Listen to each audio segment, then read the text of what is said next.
Have you ever noticed your hands trembling for no clear reason, a strange pressure in your chest, or a sudden wave of lightheadedness? You might chalk it up to anxiety, stress, or maybe even dehydration.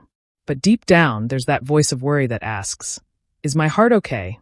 You sit back, strap on the blood pressure cuff, and glance at the screen, curious to see what your numbers are this time, and you're seeing high numbers, your chest tightens. Is this a heart attack? Within seconds, you're trapped in a cycle of fear. And that single number becomes your entire reality. But what if that number was lying? What if the panic that number caused was unnecessary? What if, instead of warning you about a crisis, that reading was a product of a small, daily habit? One so simple and ordinary that you'd never suspected of quietly sabotaging your heart health. Today, we're not just going to talk about blood pressure. We're going to dismantle one of the most misunderstood aspects of heart health. One that may be pushing millions into anxiety, over-medication, or even misdiagnosis. If you or someone you love has ever felt like your heart was sending distress signals without warning, keep watching. This could change everything. Inside your body, blood is constantly moving. Every beat of your heart generates a pressure wave that pushes blood through your arteries. This pressure is vital. It ensures oxygen and nutrients reach your brain, your muscles, your organs. But the level of that pressure? That's where things get complicated. The upper number, known as systolic pressure, reflects the force your heart uses to push blood through your arteries during each beat. The lower number, called diastolic pressure, measures the pressure inside your arteries when your heart is resting. Sounds simple. But here's the problem. Most people are measuring it wrong. And that's where the damage begins. Blood pressure doesn't stay fixed. It rises and falls throughout the day. It can spike when you're stressed, when you're cold, when you've had caffeine, when you haven't slept enough, or even when you're simply sitting the wrong way. Now imagine checking your pressure right after climbing stairs, or while talking, or holding your phone. That number you see? It might be artificially high, but it still looks alarming. This is where the real danger comes in, not from the pressure itself, but from the fear it creates.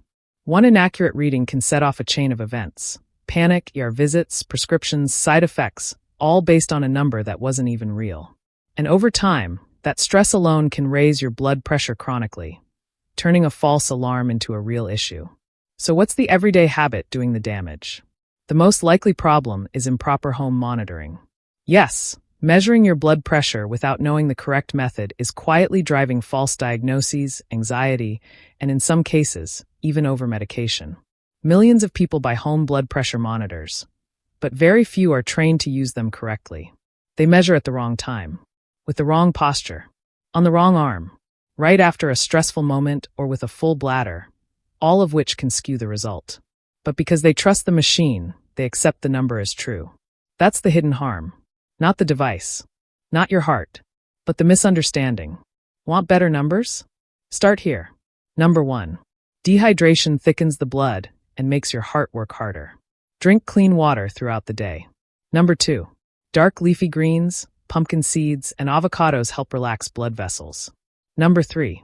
Bananas, sweet potatoes, and spinach can help balance out the effects of sodium. Number 4. You don't need intense workouts. A 20-minute walk can improve circulation and lower your pressure. Number 5. Deep breathing, nature time, journaling. All of these lower cortisol, which in turn helps reduce blood pressure. Your body already wants to heal. You just need to stop giving it mixed signals. When your readings are consistently high, doctors often prescribe medication. And sometimes that's necessary. But the real issue begins when those prescriptions are based on flawed data, on false highs created by poor technique or temporary stress.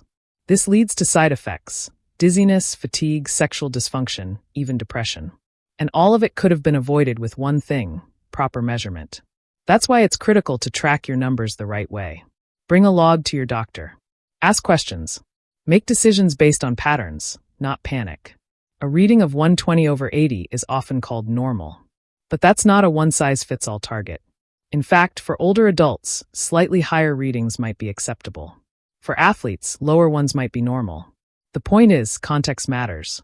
Your age, health, activity level, and lifestyle all play a role in what's right for you. That's why education is more powerful than medication. Because once you understand your body, you stop fearing it. Your heart isn't trying to betray you. It's trying to protect you. But when we misuse tools meant to monitor it, we end up turning that protection into paranoia.